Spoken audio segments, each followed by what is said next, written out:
Isn't it the worst when you get to the end of your first row and realize you don't have enough chains? Or maybe you have too many. But not to worry, you can easily add or remove chains with these easy hacks. To remove chains, it's really simple. Just unpick your slip knot and gently undo the knot. If it's too tight to do with your fingers, grab a tapestry needle and work it out that way. Gently remove the chains you don't need.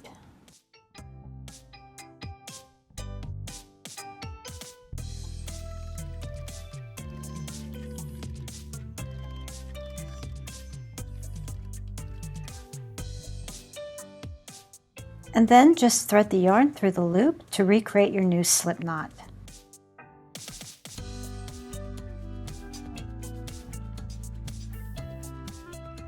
To add more chains, there are a couple of ways that you can do this.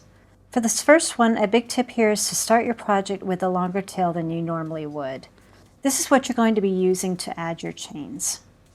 To do this, take your tail and create a chain using the last stitch available.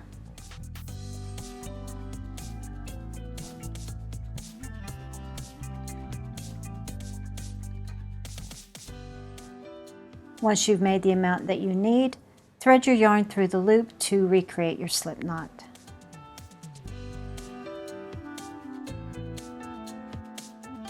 And then continue on with your stitches.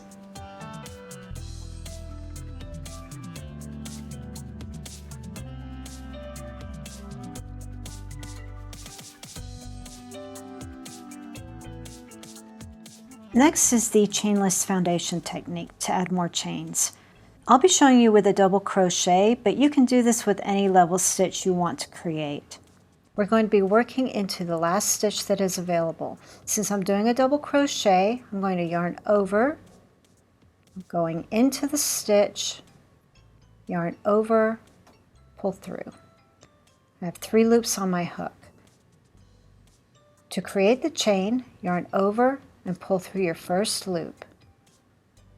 You've just created your chain. And now to finish the stitch, complete your double crochet. Pull through 2, pull through 2. And you can continue doing this if you need to. Yarn over, going into the chain that you just made, taking care to get both loops. Yarn over, pull through, yarn over and pull through 1 to create your chain. Now complete your double crochet. And there you have it. And like I said, you can do this with whatever level of stitch you're working on. For example, if we want to do a single crochet, it would be the same thing, except we're not yarning over. Go into the stitch, yarn over, pull through 1 to create your chain, and then yarn over and pull through the 2 loops to create your single crochet. I hope you enjoyed the video, and if you'd like to learn more about how to do a chainless foundation, here's a link to a video I think you'll enjoy.